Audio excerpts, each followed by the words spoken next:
स्वागत है आपका हमारे चैनल में। आज के वीडियो में देखेंगे 11th एग्रीकल्चर क्रॉप प्रोडक्शन का chapter number 2, type and system of farming system. खेती के प्रकार एवं प्रणालियाँ आज के वीडियो में देखेंगे, जो लेसन 2 में दिया गया है क्रॉप प्रोडक्शन में। तो इसका फर्स्ट चैप्टर कंप्लीट हो चुका है, आप देख सकते हैं, उसका लिंक डिस्क्रिप्शन में दिया गया है। तो आज का वीडियो शुरू करते हैं। तो आज के वीडियो में सबसे पहले देख लेते हैं क्या क्या देखने वाले हैं। तो आज के वीडियो में टाइप ऑफ फार्मिंग कंप्लीट कर लेंगे। ये इतने टॉपिक आज के वीडियो में कंप्लीट हो जाएंगे। ये सिस्टम ऑफ फार्मिंग सिस्टम ये नेक्स्ट वीडियो में देखेंगे, बिकॉज वीडियो बहुत ही लंबा हो जाएगा, इसलिए इसको सेपरेट कर दिया गया है। तो आइए वीडियो शुरू करते हैं।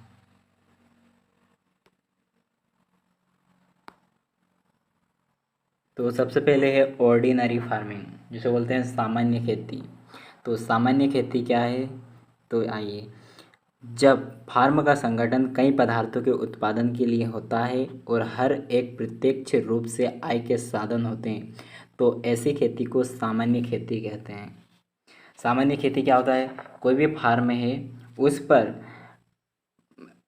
जो आय का साधन होता है वो कई रूपों से होता है। जैसे हम उसमें खेती कर सकते हैं, पशुपालन कर सकते हैं, मतलब भिन्न भिन्न प्रकार के हम उसमें कुछ भी व्यवसाय कर सकते हैं, जिससे हमारा आय के साधन बढ़ सकें।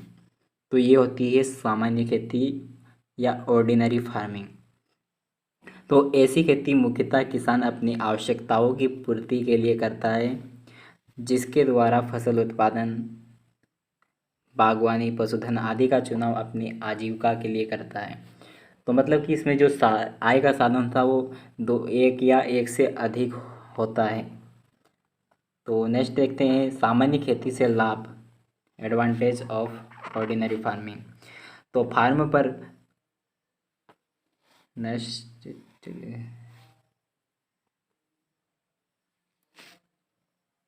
तो फर्स्ट है, फार्म पर कार्य पूरे साल फैला रहता है, अर्थात किसान कार्य में व्यस्त रहता है। क्योंकि इसमें काम एक से अधिक होता है, तो मतलब टाइम ही नहीं मिलता है, फालतू का बिजी रहना पड़ता है। फिर फसलों को हेर फेर करके बोया जा सकता है, जिससे भूमि की उर्वरा शक्ति कम नष्ट होती है। नेक्स्ट है, उत्तम फसल चक्र अपनाकर उत्पादन बढ़ाया जा सकता है। फार्म पर यंत्रों का पूर्ण प्रयोग किया जा सकता है, क्योंकि इसमें लेबर की कमी होती है, क्योंकि इसमें अलग अलग काम होते हैं, तो लेबर की भी ज़्यादा आवश्यकता होती है। तो मशीनों के द्वारा जल्दी काम हो सकता है, इसलिए यंत्रों का उपयोग पूर्ण रूप से होता है। फिर पांचवा है, फार्म पर आय शीघ्रतापूर्वक और क्रम में होती है, क्योंकि आय के एक से अधिक साधन होते हैं, तो आय सभी तरफ से धीरे धीरे आना स्टार्ट हो जाती है। तो हर वर्ष आय की संभावना होती है। यदि जैसे हम यदि कोई एक ही फसल उगाते हैं, यदि उस फसल का उत्पादन अच्छा नहीं हुआ तो हानि हो सकती है। पर इसमें एक से अधिक साधन होते हैं आय के, तो लाभ किसी ना किसी से तो लाभ हो जाता है, तो जो नुकसान होता है वो ज़्यादा नहीं होता है। फिर सातवां है, अधिक आवश्यकताओं की पूर्ति होती है। मतलब कि इसमें जैसे क्रॉप प्रोडक्शन भी होगा, फिर हम पशुपालन करेंगे तो हमको दूध भी उत्पादन हो जाएगा, दूध से अनेक प्रोडक्ट बन जाते हैं, तो इससे मतलब कि अनेक आवश्यकताओं की पूर्ति हो जाती है। फिर नेक्स्ट है, नए कृषक को जोखिम का सामना नहीं करना पड़ता है। यदि कोई नया कृषक सामान्य खेती करता है तो शुरू शुरू में उसको हानि नहीं होगी, क्योंकि साधन के आय अधिक होते हैं। नेक्स्ट, सामान्य खेती से हानियाँ। फिर किसान को अवकाश कम मिलता है, क्योंकि काम अधिक होने के कारण व्यस्त रहना पड़ता है साल भर। बाजार में बिक्री समुचित ढंग से नहीं हो पाती है, क्योंकि उत्पादन बिक्री के लिए कम हो पाता है। यदि हम एक ही प्रकार का व्यवसाय करते हैं तो मतलब हम उसको अच्छे से कर सकते हैं, पर इसमें क्या होता है कि अनेक कार्य करते हैं, हम एक से ज़्यादा कार्य करते हैं, तो सभी थोड़ा थोड़ा हो पाता है, क्योंकि एक पे फोकस नहीं कर सकते हैं। फिर तीसरा है, फार्म पर कार्य अधिक होने पर कभी कभी किसी न किसी कार्य को छोड़ना पड़ता है, क्योंकि यदि हम जैसे फसल पक चुकी है और यह मौसम है पानी का, तो पानी भी आ सकता है, इसलिए फसल को काटना बहुत ही ज़रूरी, नहीं तो वहाँ भी नुकसान हो सकता है। तो इसलिए दूसरे कार्य फिर छूट जाते हैं इस समय। फिर अगला है, फार्म पर सभी अच्छे यंत्रों को नहीं रखा जा सकता है। विभिन्न कार्यों के मामले में कुछ ना कुछ कार्य दिवस छूट जाता है, मतलब कि डेली कुछ ना कुछ कार्य छूट जाता है, क्योंकि कार्य अधिक रहता है इसमें। फिर दूसरी खेती देखते हैं, विशिष्ट खेती, जिसे बोलते हैं स्पेशलाइज्ड फार्मिंग। जब फार्म का संगठन किसी एक ही पदार्थ के उत्पादन के लिए हो और वही पदार्थ उसकी आय का मुख्य साधन हो, तो उसे विशिष्ट फार्म कहते हैं। मतलब कोई भी फार्म है, उसमें एक ही साधन हो आय का। अब हम पिछले खेती में देखे थे, विशिष्ट खेती में, उसमें एक से अधिक आय के साधन थे। इसमें एक ही साधन होता है, या तो खेती, या तो पशुपालन, मत्स्य पालन, मतलब कुछ भी एक व्यवसाय को करते हैं और वही उनकी जो आय का साधन होता है, तो वो होती है विशिष्ट खेती। तो जहाँ पर एक ही साधन से 50% या इससे अधिक आय होती है, तो उसे विशिष्ट फार्म या विशिष्ट खेती या स्पेशलाइज्ड फार्मिंग कहते हैं। उदाहरण के लिए समझो इसमें, यदि किसी फार्म पर 50% से अधिक आय गेहूं से प्राप्त होती है, तो वह गेहूं का फार्म कहलाएगा। क्योंकि जब आय का प्रतिशत 50% से अधिक एक व्यवसाय से होता है कोई से भी, तो वो वहाँ विशिष्ट खेती के अंतर्गत आएगा। इस प्रकार से यदि किसी फार्म पर 50% या इससे अधिक केवल कपास होती है, तो वह कपास फार्म कहलाएगा। नेक्स्ट, विशिष्ट खेती से लाभ, एडवांटेज ऑफ स्पेशलाइज्ड फार्मिंग। थोक बिक्री एवं खरीद की जा सकती है। फिर भूमि का उत्तम प्रयोग होता है। फार्म पर उचित प्रबंधन किया जाता है, क्योंकि एक ही व्यवसाय करना पड़ता है, तो उसका ढंग से प्रबंधन हो जाता है। फिर कीमती एवं उपयोगी मशीनें रखी जा सकती है। तो सामान्य बात है, क्योंकि यदि हम कुछ भी एक ही व्यवसाय करेंगे, तो उससे रिलेटेड हम सभी कीमती मशीनों को रख सकते हैं। फिर फार्म परिश्रम, औजारों की कम आवश्यकता होती है। श्रमिक की क्षमता एवं दक्षता में वृद्धि होती है। सफलतापूर्वक खेती की जा सकती है। क्षेत्र कम होने पर भी अधिक लाभ उठा सकते हैं। पर्याप्त अवकाश प्राप्त होता है। तो ये है लाभ। अब देखते हैं कमियां, डिफेक्टिव। तो आशंका अधिक होती है। तो नॉर्मल बात है कि आशंका अधिक होती है, क्योंकि एक ही व्यवसाय होता है, यदि उसका उत्पादन अच्छे से नहीं हुआ तो हानि भी हो सकती है। फिर भूमि की उर्वरा शक्ति का कम प्रयोग हो पाता है, क्योंकि हम एक पर फोकस करते हैं, तो मतलब इसमें उर्वरा शक्ति भी कम प्रयोग होती है। फिर हानि की संभावना अधिक होती है, सामान्य बात है होगी इसमें, क्योंकि एक पर निर्भर होंगे। फिर उत्पादन के सभी साधनों का प्रयोग नहीं हो पाता है। आय अव्यवस्थित हो जाती है। मजदूर एवं यंत्रों का उचित उपयोग नहीं हो पाता है। बने हुए पदार्थों का भी प्रयोग उचित नहीं हो पाता है, और व्यवसाय की आशंका रहती है। सामान्य ज्ञान की कमी हो जाती है, तो इसकी ये हानियाँ हो सकती है। फिर नेक्स्ट खेती है शुष्क खेती, ड्राई फार्मिंग। तो आइए इसके बारे में देखते हैं। जिन क्षेत्रों में वर्ष में 50 सेंटीमीटर या इससे कम वर्षा होती है, तो वहाँ पर की जाने वाली कृषि शुष्क खेती कहलाती है, या शुष्क ड्राई फार्मिंग कहलाई। जब 50 सेंटीमीटर से कम वर्षा होती है किसी क्षेत्र पर, और वहाँ पर जो खेती करेंगे उस खेती को शुष्क खेती कहेंगे। फिर नेक्स्ट देखते हैं इसकी परिभाषा। शुष्क खेती फसलें उगाने की एक ऐसी विधि है जिसमें फसलों के उत्पादन हेतु भूमि में कम एवं असामयिक वर्षा के पानी के अधिकतम मात्रा को सुरक्षित रखा जाता है। क्योंकि इसमें जो वर्षा होती है उसमें भूमि के अंदर पानी अच्छे से जा सके, इसलिए उसमें नालियों द्वारा अंदर पानी ज़मीन में अधिक से अधिक भर दिया जाता है। पानी को खेत में रोक कर रखते हैं, जिससे ज़मीन भरपूर मात्रा में पानी ले लेती है। फिर नेक्स्ट, भारत में संपूर्ण कृषि क्षेत्रफल में से 12% क्षेत्र शुष्क क्षेत्र है। भारत में कुल शुष्क क्षेत्र 390 लाख हेक्टेयर है। इसमें लगभग 320 हेक्टेयर उष्ण शुष्क एवं 70 लाख हेक्टेयर क्षेत्र शुष्क है। केवल पश्चिमी राजस्थान के 12 जिलों में लगभग 210 लाख हेक्टेयर क्षेत्र में उष्ण शुष्क क्षेत्र का विस्तार है। इन शुष्क खेती में हमें मोटे अनाज जिनमें धान, गेहूँ, दालें, तिलहन, कपास प्राप्त होती है। मतलब राजस्थान का आधा से ज़्यादा भाग शुष्क है क्योंकि उधर पानी कम गिरता है। फिर भारत में शुष्क खेती वाले क्षेत्र। भारतवर्ष में शुष्क खेती की परिभाषा के आधार पर जहाँ वर्षा कम एवं सिंचाई के साधन उपलब्ध नहीं हो वह क्षेत्र शुष्क क्षेत्र के अंतर्गत। जैसे राजस्थान फर्स्ट नंबर पे, हरियाणा। अब कोई लोग सोचेंगे जैसे कि हरियाणा में तो है पानी, वहाँ शुष्क क्षेत्र नहीं। मतलब कुछ क्षेत्र शुष्क है, जैसे राजस्थान में भी कुछ सिंचित एरिया भी है, शुष्क भी है। फिर रोहतक है, हैदराबाद है, मध्य प्रदेश के कुछ क्षेत्रों में शुष्क खेती होती है। चेन्नई, बिलारी, सीतापुर, बीजापुर, मुंबई, रायचूर आदि उपरोक्त के अलावा कुछ जिलों में छोटे छोटे क्षेत्र भी पाए जाते हैं जो शुष्क होते हैं, उनमें पानी की कमी होती है। फिर शुष्क खेती के कार्य के प्रमुख साधन।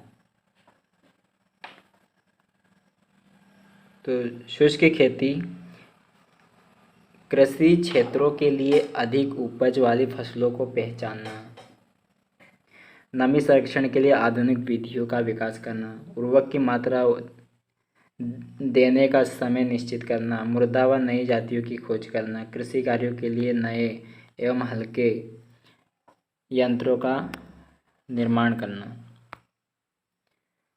फिर शुष्क खेती से अधिक उपज लेने के सुझाव। मतलब किस प्रकार से शुष्क खेती से अधिक लाभ लिया जा सकता है। उचित एवं समय पर बुवाई करनी चाहिए। सामान्य बात है, यदि खेत में पानी नहीं है तो समय पर बोना चाहिए, अन्यथा फिर पानी की कमी पर पहले ही फसल अंकुरण नहीं होगी। फसलों को उचित दूरी पर बोना चाहिए। समय पर खरपतवार नियंत्रण करना चाहिए। उपयुक्त फसल एवं किसानों का चयन करना चाहिए। जल संग्रह करना चाहिए। उर्वरक का समुचित प्रयोग करना चाहिए। तो ये इस उपज लेते समय इसको ध्यान में रखना चाहिए। फिर नेक्स्ट है शुष्क खेती की समस्याएं। क्या क्या समस्या आती है। सबसे पहले नमी, क्योंकि शुष्क खेती पानी की तो कमी होगी। फिर खरपतवार का नियंत्रण, वर्षा के असमान वितरण के कारण नमी की समस्या, भूमि के अंदर आवश्यक पोषक तत्व पोटेशियम, नाइट्रोजन, फास्फोरस की कमी, जोत का आकार छोटा होना भी शुष्क खेती की समस्या है। क्योंकि यदि हमारे पास कम क्षेत्र होगा तो वहाँ पर हम कोई पानी का स्रोत जैसे दूर से किधर से तालाब से पानी लाना हो तो कम क्षेत्र के लिए अधिक खर्चा नहीं कर सकते हैं। तो आइए नेक्स्ट देखते हैं शुष्क खेती करने की विधियाँ। क्या क्या विधियाँ हो सकती है शुष्क खेती करने की। तो उथली जुताई करना, मेड़बंदी करना, कृत्रिम आवरण करना जिसे बोलते हैं मल्चिंग, फिर कतारों में बुआई करना, सूखे सहन करने वाली फसलों को बोना, भूमि को परती छोड़ना, मिलवा फसल को बोना, ग्रीष्म में वर्षाकालीन जुताई करना। ये इन विधियों को अपनाकर शुष्क खेती अच्छे से की जा सकती है। जैसे यहाँ पर मल्चिंग में क्या करते हैं, नमी को सुरक्षित रखने के लिए मल्चिंग का मतलब किसी आवरण का प्रयोग करते हैं जिससे नमी बची रहती है। फिर सूखा सहन करने वाली फसलों को बो देंगे, भूमि को परती छोड़ देंगे जिससे वह अच्छे से नमी उसमें बच सके।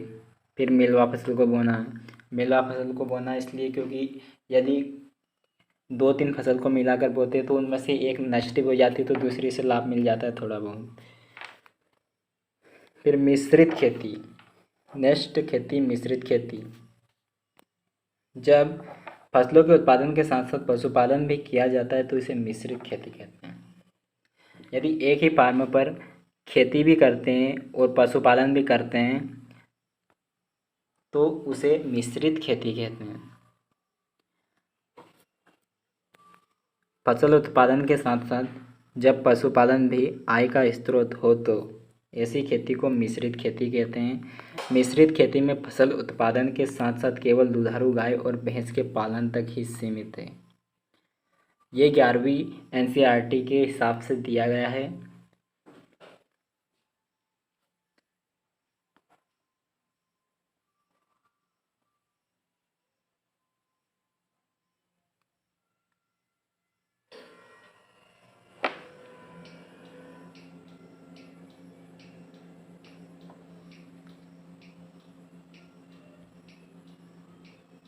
जब फसल उत्पादन के साथ साथ गाय भैंस के अलावा भेड़ बकरी और पशुपालन भी किया जाता है तब ऐसे प्रक्षेत्र के वितरण क्षेत्र की श्रेणी में रखते हैं। बैलों का पालन डेयरी व्यवसाय के रूप में नहीं देखा जाता है। भारत में पहले से ही मिश्रित खेती होती है। मिश्रित खेती के लाभ। मिश्रित खेती से अनेक लाभ हो सकते हैं। आय में वृद्धि, क्योंकि इसमें अधिक से अधिक व्यवसाय होते हैं। फिर श्रमिकों की अधिक उपयोग होता है। आय निश्चित सी रहती है, मतलब कि आय निश्चित रहती है क्योंकि एक ना एक व्यवसाय से तो आय प्राप्त हो ही जाती है। फिर आता है नेक्स्ट, फार्म प्रयोग के लिए खाद भी मिल जाता है पशुपालन से। कृषकों को पौष्टिक आहार प्राप्त होता है, दूध मक्खन आदि एक आवश्यकता के रूप में कार्य चल जाता है। अर्थात पशुओं को चारा भूमि से प्राप्त होता है और पशुओं को खाद्य भूमि को मिल जाता है, मतलब अदला बदली हो जाता है। फिर सामाजिक स्तर ऊंचा उठ जाता है और यह पद्धति सर्वोत्तम मानी जाती है। नेक्स्ट इसकी सीमाएं, लिमिटेशन, मतलब करने में क्या क्या समस्याएं आती है। मिश्रित खेती में एक साथ कई कार्य एवं उद्योग चलाए जाते हैं जिससे उनके प्रबंधन में कठिनाइयाँ होती हैं। विभिन्न कार्यों को संपन्न करने के लिए कभी कभी मजदूरों की समस्या हो जाती है। सभी सुविधाएं उपलब्ध होने पर भी मिश्रित खेती की जा सकती है। इसके लिए अधिक क्षेत्रफल की आवश्यकता होती है, प्रबंधक का कार्यभार बढ़ जाता है। अतः यदि वह भली भांति कार्य नहीं करता है तो दोनों ही उद्यम प्रभावित होते हैं। मिश्रित खेती में फसल उत्पादन के साथ साथ केवल दुधारू गाय एवं भैंस पालन तक ही सीमित है। अब नेक्स्ट आता है सिंचित खेती, जिसे बोलते हैं इरिगेटेड फार्मिंग। वह खेती जो वर्षा पर निर्भर ना होकर किसी कृत्रिम जल द्वारा सिंचाई करके उस खेती की जाती है तो वह सिंचित खेती के अंतर्गत आती हैं। आइए इसमें देखते हैं। उन क्षेत्रों में जहाँ सिंचाई का कोई न कोई साधन उपलब्ध होता है, कृषि की विधा को सिंचित कृषि या सिंचित खेती कहते हैं, क्योंकि इसमें जो कृत्रिम रूप से पानी हम खेत में दे सकते हैं, वर्षा पर ना निर्भर रहना पड़ता है। अर्थात जल के प्राकृतिक स्रोत के पूरक के रूप में फसलों की आवश्यकता अनुसार कृत्रिम रूप से किसी सिंचन साधन से पानी देकर फसलों को उगाने की पद्धति को सिंचित कहा जाता है। यदि